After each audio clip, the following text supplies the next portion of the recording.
In March of 2002, a game called Kingdom Hearts was released with collaboration of the Japanese company Square Enix and, surprisingly, Disney. At the time, Disney Japan and Square Enix shared a headquarters. The heads of Square Enix had played with the idea of making a game with characters to rival Disney in terms of popularity. Then one day, a head at Square Enix had a chance meeting with a Disney executive in an elevator, where he pitched the idea. That elevator pitch turned into boardroom meetings and contracts, and eventually Kingdom Hearts was released to the world.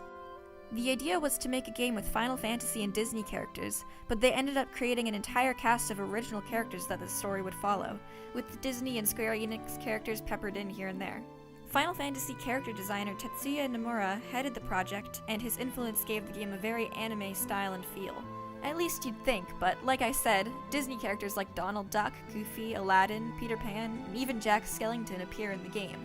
Seeing a character with a design like this, next to a character with a design like this, is extremely jarring to say the least. The first game plays out with Sora, the playable character, going to various Disney worlds and helping the respected characters with certain problems. Most worlds play out the plots of their original movies, except Sora, Donald, and Goofy are there. The way these characters are integrated is hardly seamless and almost laughable. To an outsider, it looks absolutely ridiculous, and it is. And yet, Kingdom Hearts is one of the most popular game series of all time and is beloved by millions. In the 17 years Kingdom Hearts has been around, there have been 10 entries in the series. Nearly every single game was released on a different console: PS2, Game Boy Advance, DS, PSP, 3DS, even mobile. It was a very hard series to keep track of, and this was not helped by its notoriously confusing story. A game about an anime boy saving Disney characters from various predicaments doesn't seem like a game that would be very complicated, and yet, the plot of Kingdom Hearts is probably the most convoluted and confusing mess of any game franchise ever.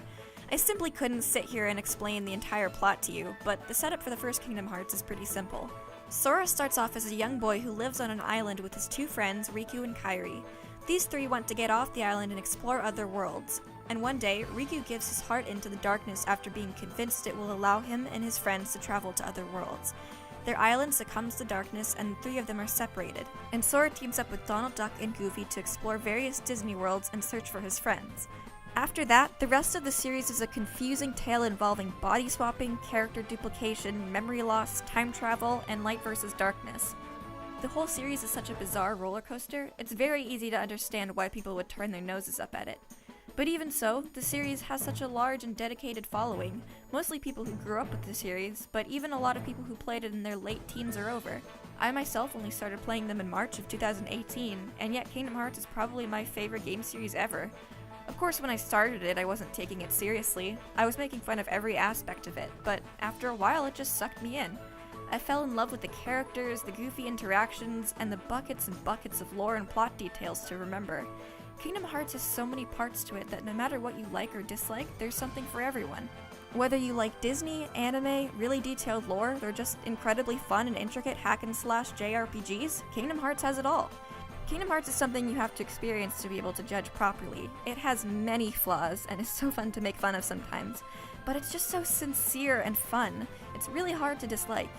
Even though I don't have a childhood attachment to the franchise, it still makes me feel like a kid again. Kingdom Hearts is a franchise that by all means shouldn't have worked. It's so weird and complicated, and yet it's full of love and fun and charm. It's lightning in a bottle, and I doubt we'll ever have a franchise quite like it ever again. It means a lot to me, and I know it means a lot to millions of other people out there.